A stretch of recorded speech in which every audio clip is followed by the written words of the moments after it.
Jadi hadis yang menunjukkan awal waktu itu hadis riwayat Imam Ibnu Khuzaimah, Imam Al-Hakim An-Naisaburi, juga dari riwayat Ibnu Mas'ud marfu'. Sedangkan hadis yang diriwayatkan oleh Al-Imam Abu Dawud, Al-Imam At-Tirmizi dan Imam Al-Hakim, walaupun disahihkan oleh Imam Hakim dari Ummu Farwah, itu afdalul a'mal as-salah li awwali waqtiha, ada perawi yang majhul.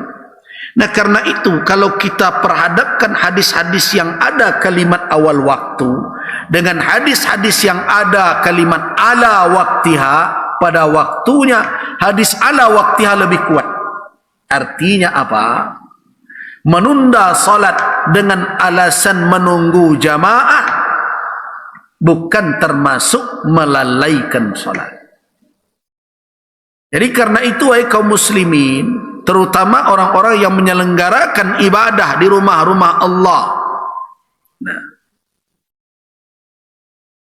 ibadah di rumah-rumah Allah, apa yang sepatutnya mereka lakukan?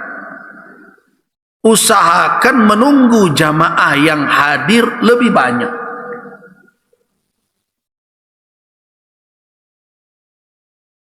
Lebih banyak.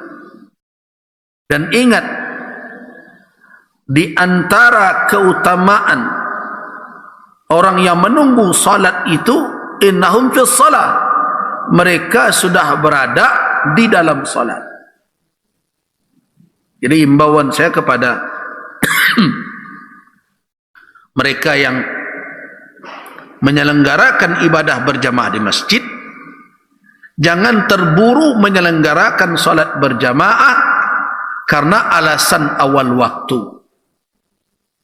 Kalau memang ada kemungkinan jamaah masih akan datang, tunda.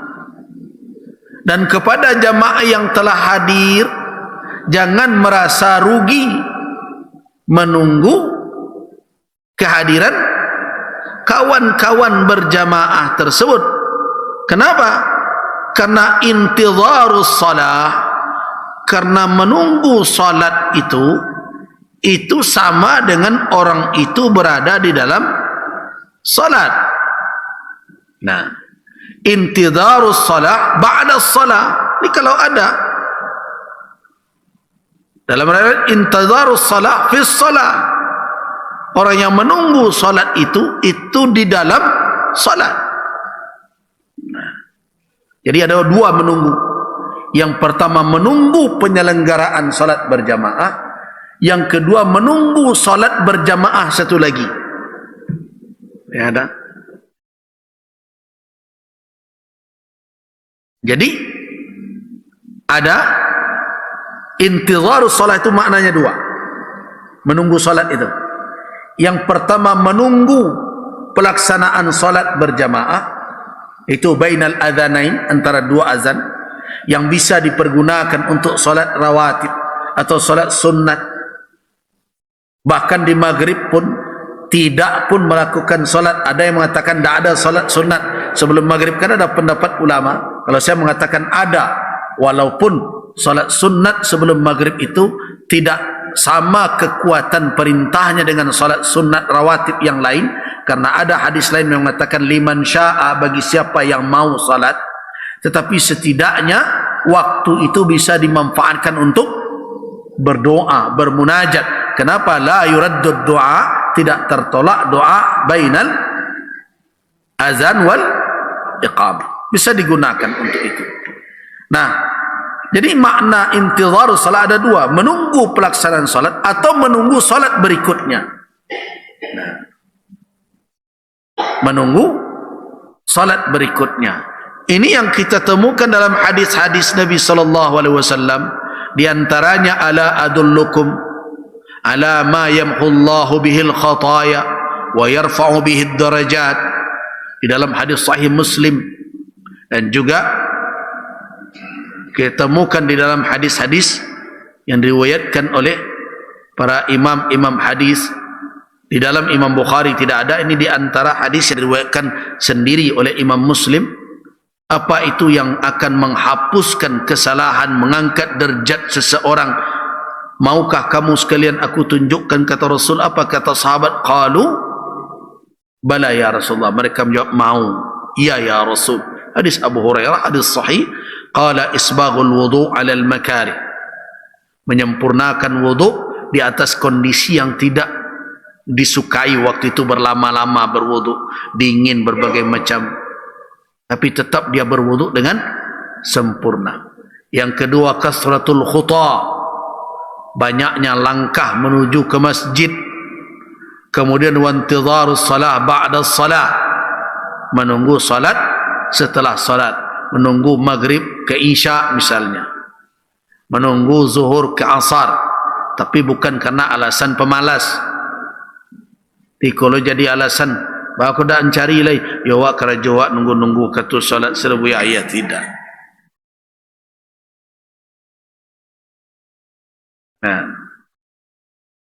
Fa idza qudiyatis salat fantasiru fil ard, gitu ya.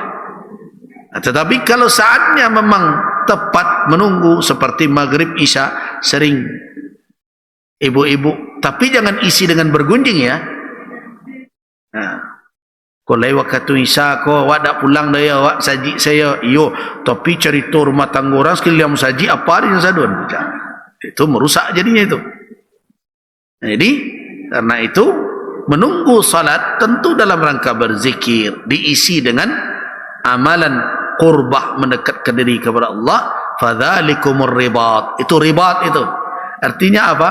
Itu seperti orang yang sedang mengawal di perbatasan negara wilayah umat Islam agar terpantau pergerakan musuh yang mengancam daulah Islamiyah. Sama dengan itu. Nah, kemudian ada lagi menunggu salat di saat seseorang hendak menunaikan salat berjamaah. Jadi intidharus salat fis salah, orang yang menunggu salat sama dengan orang yang berada di dalam salat itu sendiri. Nah, itu yang perlu diingat, bahwa keberadaan kita bersabar sejenak menunggu kawan-kawan yang hadir tidak merugikan. Nah, itu yang harus diperbaiki. Ini supaya jangan bingung petugas masjid. Sebab kadang-kadang kalau saya tunjukkan, Pak segeralah, yo ibu-ibu di belakang dah amuh dah ya. Nah, ibu-ibu lu harus dinasihati lagi. Lah, ibu-ibu sabar, tunggu. Nah, kemudian yang perlu terakhir waktu kita, nah, ma yustasna min fadilati awalil waqti. Nah, fadilatu awalil waqti tustasna minhu suwarun, bahwa ada yang dikecualikan dari awal waktu. Kalau toh diambil awal waktu itu sebagai waktu yang afdal, tapi bukan tidak ada pengecualian. Minha, di antaranya adalah orang yang sedang menolak hadas, ya kan? Orang mau salat berjamaah, tiba-tiba terasa sakit parut, kamanya dulu. Nah, apakah orang ini dianggap juga melalaikan salat? Tidak. Nah, kenapa? Karena salat fi daf'il akhbasain, salat dalam keadaan menolak dua khubus itu, buang air kecil ke buang air besar, itu tidak afdal. Nah, karena itu kalau ada seseorang dalam kondisi seperti itu, selesaikanlah parutnya dulu, daripada dia solat tapi sambil menahan-nahan. Dan itu adalah salah satu faktor hilangnya kekhusyukan dalam solat. Di orang tersasak ke belakang, payah khusyuk, banyak kekhusyuk.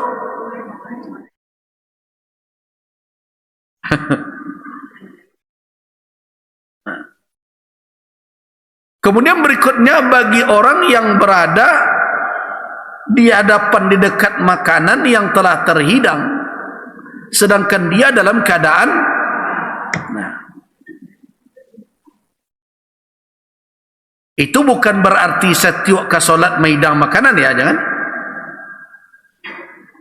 Ada dalam kondisi tertentu seseorang menjadi ta'iqun, menjadi sangat butuh dengan makanan, hidangan sudah terhidang, perutnya sudah, istilah kita sudah keroncongan, sudah berdendang-dendang dia. Jadi bukan berarti setiap, ada orang bertanya, mana rencak kau? Makan atau salat dulu? Tak ada nak mengecekkan salat makan dulu secara mutlak. Salat makan afdal dulu baru salat secara mutlak, tidak. Dia berkait itu, didahulukan makan kalau hidangan telah terhidang dan orang itu dalam keadaan, nah, berhajat sangat kepadanya. Itu yang ketika itu quddimatil asya, didahulukan makan. Tetapi kalau tidak, mana rencak kok, kecuali orang bermusafir, lain persoalan. Dia bisa mentakhir atau dia mentakdim.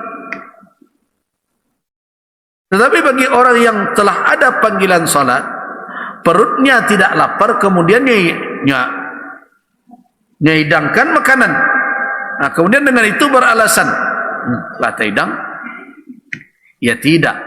Itu kalau seseorang itu baru dia dikecualikan dari awal waktu itu, kalau kondisi fisiknya membutuhkan makanan, dia dalam keadaan lapar dan hidangan telah terhidang. Kemudian ada lagi seseorang yang dalam keadaan bertayamum, tapi dia punya keyakinan ada air sebentar lagi, dalam bermusafir misalnya. Nah, dia boleh menunda waktunya, ini salatnya di awal waktu, menunggu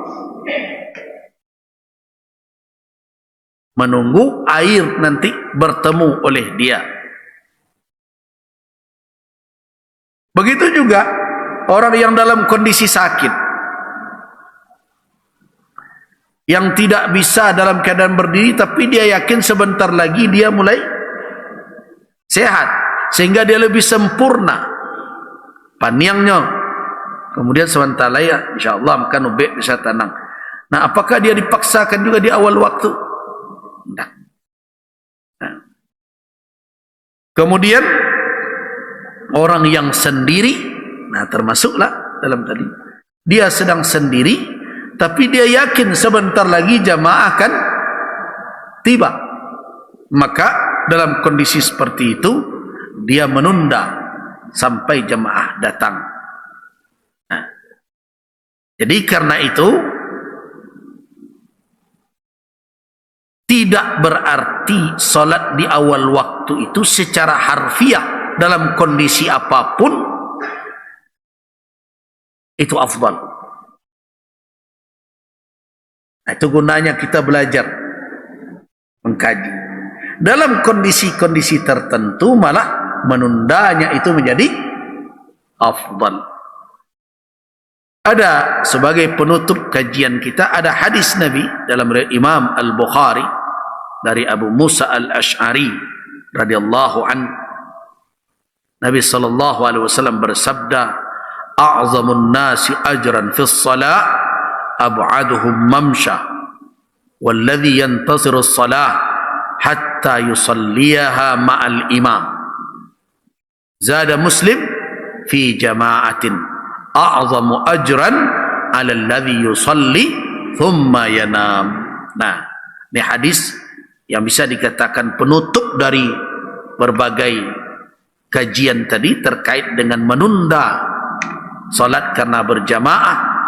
Sesungguhnya a'zamun nas ajran, manusia yang paling besar pahalanya di dalam salat, a'zamun nas ajran fi shalah, apa itu?